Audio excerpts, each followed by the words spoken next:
Hello everyone, कैसे हैं आप लोग। आज के सेशन में हम डिस्कस करेंगे यूपीएससी प्रीलिम्स एग्ज़ाम 2024 के लिए बचे हुए दिनों में आपको क्या करना चाहिए। जो भी पॉइंट हम यहाँ पर डिस्कस करेंगे वो सभी पॉइंट यूपीएससी एग्ज़ाम की तैयारी करने का 6 से 7 सालों का जो खुद का मेरा अनुभव है उस अनुभव के आधार पर डिस्कस करेंगे। ऐसे में यदि आप इस वीडियो के अंत तक बने रहेंगे तो आपको ये सीखने को मिलेगा कि आपको यूपीएससी प्रीलिम्स एग्ज़ाम 2024 के लिए क्या करना चाहिए और आपको क्या करने से बचना चाहिए। तो फर्स्ट पॉइंट आपको ये ध्यान में रखना है, जब आप टेस्ट सीरीज सॉल्व करेंगे, जब आप previous year question paper solve करेंगे तो आप पाएंगे कि जो फैक्ट बेस्ड पॉइंट हैं वो आपसे बार बार भूल जाएंगे।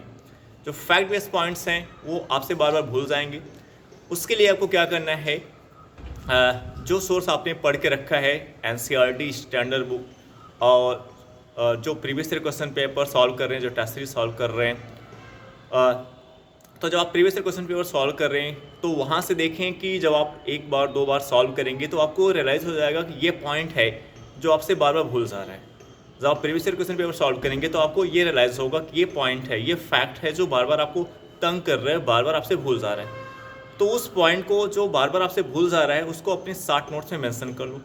इसी प्रकार जब आप टेस्ट सीरीज सॉल्व करेंगे, टेस्ट सीरीज का एनालिसिस करेंगे तो वहाँ पे भी आपको ये सीखने को मिलेगा, आपको ये जानने को मिलेगा कि जो आपने एनसीईआरटी स्टैंडर्ड बुक आपने पढ़ के रखा है ये पॉइंट्स आपसे बार बार मिस आउट हो जा रहा है, बार बार आपसे गलत हो जा रहा है। तो जहाँ पे आप बार बार गलती कर रहे हो previous year question paper solve करते समय, टेस्ट सीरीज सॉल्व करते समय, जहाँ जहाँ पे आपसे गलती हो रही है, जहाँ जहाँ के क्वेश्चन आपसे बन नहीं पा रहे हैं, जो चीज़ें आपको बार बार भूल जा रही है, उन सभी को अपने 60 नोट्स में मेंशन करें ताकि आप उन पर एक्स्ट्रा समय देख सकें, उन पर एक्स्ट्रा टाइम निकाल सकें।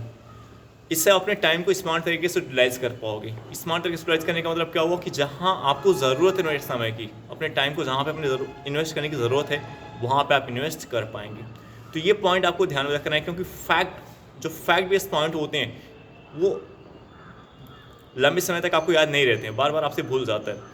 और अगर हम यूपीएससी एग्ज़ाम के नेचर को देखें 2018 के बाद से और 2000 खास तौर से अगर 2021, 2022, 2023 के नेचर को देखें तो आप पाएंगे कि फैक्ट बेस्ड पॉइंट की तरफ यूपीएससी का जो ट्रेंड है वो फैक्ट बेस्ड पॉइंट की तरफ ज़्यादा टेंड कर रहा है।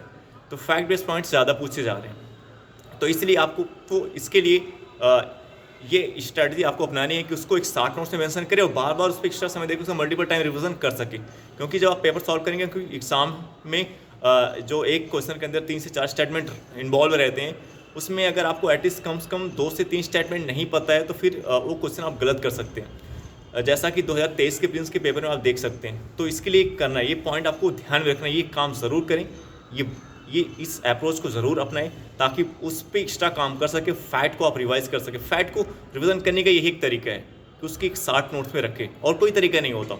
ये सभी कोई भी चाहे कोई फर्स्ट रैंक पाया हो या किसी भी रैंक पे उसका सिलेक्शन हुआ, किसी पद पे हुआ, सभी के सम्मुख समस्याएं रहती हैं।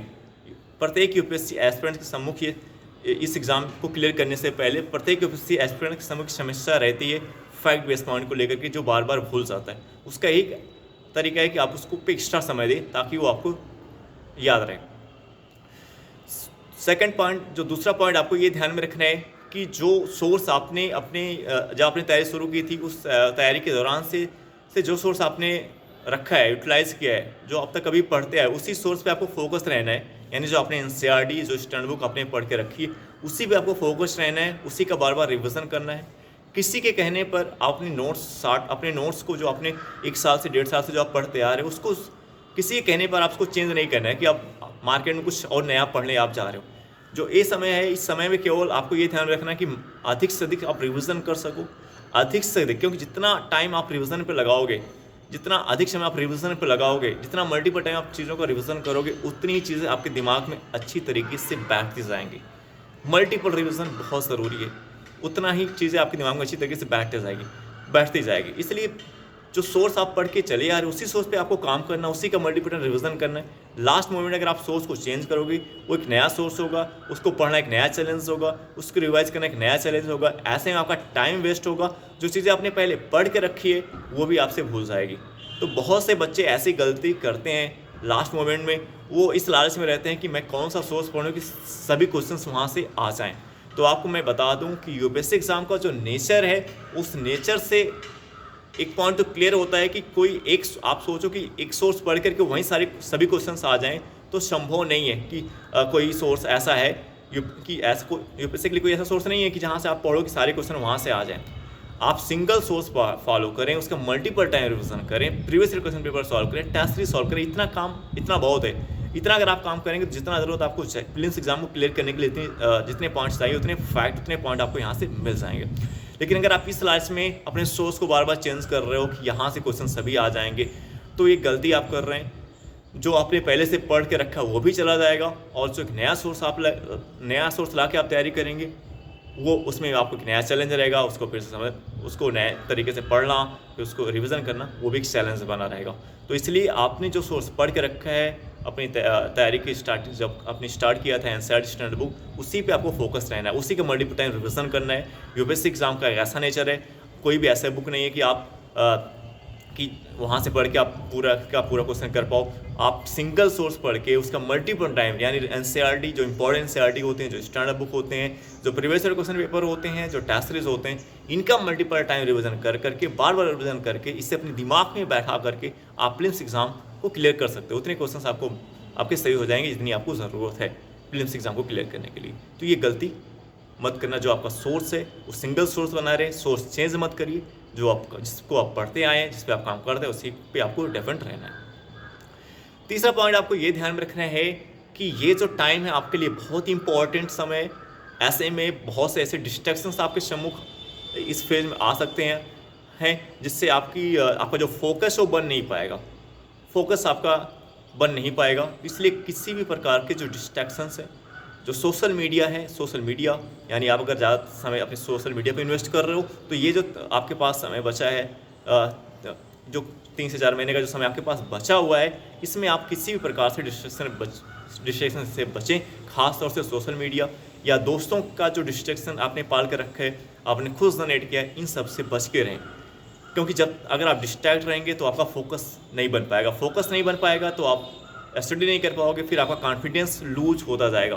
कॉन्फिडेंस क्यों, आत्मविश्वास कम क्यों होने लगता है, क्यों आपको ऐसा लगता है कि आपका नहीं हो पाएगा, क्लियर हो पाएगा? जब आप छोटी छोटी गलतियां करते हैं, जैसे फोकस अपनी जो डेली की स्टडी प्लान है उस पर काम ना करना, एक हफ्ते में केवल 2-3 दिन पढ़ना, पूरा हफ्ता गैप कर देना, ना पढ़ पाना, इधर उधर के डिस्ट्रैक्शन में फंसे रहना। तो ये इस प्रकार की गलती मत करना, क्योंकि ये लास्ट मोमेंट है। इस लास्ट मोमेंट में आपको अपने कॉन्फिडेंस, अपने आत्मविश्वास को बनाए रखना है। और आपका कॉन्फिडेंस, आपका आत्मविश्वास तभी बना रह पाएगा जब आप ईमानदारी से फोकस होकर स्टडी करेंगे। ठीक है।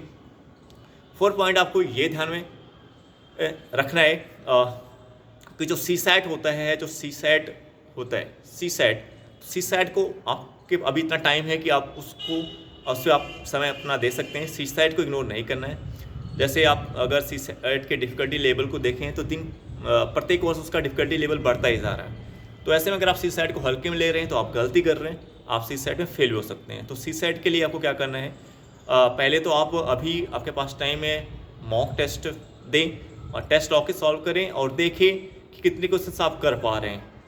तो मॉक टेस्ट देने से आपको ये पता चल पाएगा कि देखिए ये एरियाज़ आपके कमज़ोर हैं, यहाँ पे नंबर आपके सही नहीं हो पा रहे हैं। तो टेस्ट दे करके आपका लेवल क्या है सीसैट में, टेस्ट के थ्रू चेक कर लें। अभी टाइम है, आपने जो अभी तक पढ़ के रखा है, कितना आपने पढ़ा, कितना आपने जितना आपने इनपुट दिया, क्या उतना आउटपुट आपको गेन हुआ कि नहीं हुआ, तो इसको आप चेक कर रहे हैं टेस्ट दे करके। सीसैट के टेस्ट को सॉल्व करें।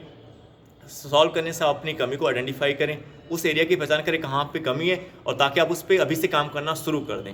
अभी से आपके पास टाइम है तो अभी से काम करना उस पर शुरू कर दें, ताकि एग्जाम हाल में आप वहाँ पे गलती ना करें। टेस्ट सीरीज़ के लिए आप टेस्ट सीरीज जो आप विजन आइज के टेस्ट को सॉल्व कर सकते हैं। विजन आइज का टेस्ट सीसैट के लिए बहुत ही इंपॉर्टेंट है, उसी के अप्रोच से रहता है। विजन आइज का सीसैट का जो टेस्ट का लेवल है वो यूपीएससी के टेस्ट के लेवल से भी ऊपर ही रहता है। तो इसलिए विजन आइज के टेस्ट को आप सॉल्व करें। विजन आइज के टेस्ट को सॉल्व करें, उसको अगर आपके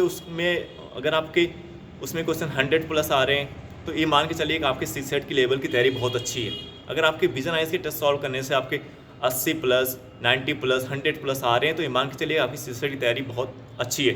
बट अगर आप कि आप विजन IAS के टेस्ट सीरीज को सॉल्व करें, क्लियर भी नहीं हो पा रहा है, तो ये मान क्लियर नहीं हो पा रहा, तो इसका मतलब है कभी आपकी CSAT पे पकड़ अच्छी नहीं है, क्योंकि विजन IAS के टेस्ट का जो लेवल है UPSC के टेस्ट के लेवल से ऊपर होता है। तो अब अगर आपको लग रहा है कि कमी यहाँ पे है, तो वहाँ पे अभी से काम करना शुरू कर दें। साथ ही साथ CSAT के लिए जो प्रीवियस ईयर क्वेश्चन पेपर है उसका मल्टीपल टाइम रिवीजन करें। खासतौर से जो पैसेज वाला पोर्शन होता है उसका मल्टीपल टाइम रिवीजन करें। उससे आप पैसेज को सॉल्व करने के UPSC का जो फिल्म्स का पेपर है, प्रीवियस ईयर क्वेश्चन पेपर है, प्रीवियस ईयर का पिछले वर्षों का, उसको सॉल्व करने से उसके जो पैसेज वाले पोर्शन है उसको सॉल्व करने से आप पैसेज को सॉल्व करने के तरीके को सीख पाओगे। ठीक है ना, तो पैसेज को सॉल्व करने का तरीका आप वहाँ सीख पाओगे जो प्रीवियस ईयर क्वेश्चन पेपर है।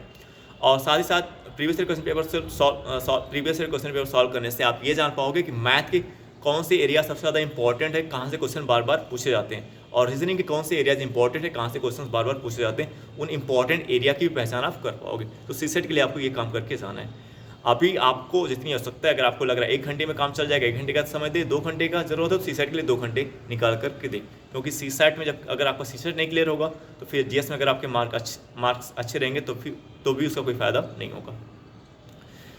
तो इतने पॉइंट्स पे आपको काम करना है। और एक पॉइंट ये कि जो करंट अफेयर्स आप जो एक न्यूज़पेपर या मंथली मैगजीन जो आप पढ़ते आए हैं, आप उसका एक सिंगल सोर्स के रूप में उसका रिवीजन करें, उसके जो शार्ट नोट्स आपने बना के रखा उसका रिवीजन करें। हाँ, करंट अफेयर्स में आपको भी बता दें, उसमें भी फैक्ट बेस्ड जो पॉइंट्स होते हैं वो भी आपसे बार बार भूल जाते हैं, तो फैक्ट बेस्ड पॉइंट को याद रखने के लिए उसके एक शार्ट नोट्स बना लें। जो भी करंट अफेयर्स आपने न्यूज़पेपर आपने पढ़ के रखा है उसका एक शार्ट नोट्स बना के रख लें, उसके जो फैक्ट बेस्ड पॉइंट होते हैं, ताकि आप उसका बार बार रिवीजन करते रहें। साथ ही साथ करंट अफेयर्स के लिए आपको क्या करना है कि जो विजन IAS की PT 365 आती है, विजन IAS की PT 365 आती है, उसको ज़रूर यूटिलाइज़ करें। खास तौर से PT 365 में आप पर्यावरण का यूज कर सकते हैं, इकोनॉमिक्स का पर्यावरण का यूज कर सकते हैं, अर्थव्यवस्था का यूज कर सकते हैं।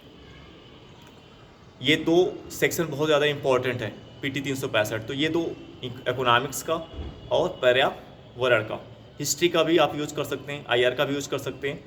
अपने अप्रोच से इतने क्वेश्चन वहाँ से पूछे जाते हैं, उस हिसाब से आप उसको अपने मतलब प्रीवियस ईयर क्वेश्चन पेपर के थ्रू आप ठीक है, अगर previous year question paper solve करेंगे तो वहाँ से आपको पता है 2 खंड सबसे ज़्यादा इंपॉर्टेंट है, एक तो पर्यावरण का और एक है जो इकोनॉमिक्स का। तो प्रीलिम्स के लिए जो विजन IAS की करंट अफेयर्स की PT 365 होती है उसे ज़रूर फॉलो करें, और उसको जब सॉल्व करें तो आप पाएंगे उसमें कुछ फैक्ट बेस्ड पॉइंट होते हैं, और वो फैक्ट बेस्ड पॉइंट कौन से इंपॉर्टेंट होते हैं जो आप प्रीवियस ईयर क्वेश्चन पेपर आपने सॉल्व करके रखा होगा, तो वहाँ से आपको पता चल गया होगा। और उन इंपॉर्टेंट फैक्ट को वहाँ से एक शार्ट नोट से बना के रखें, ताकि उसको मल्टीपल टाइम उसका रिवीजन कर सकें और एग्ज़ाम के समय वो आपको याद रहे।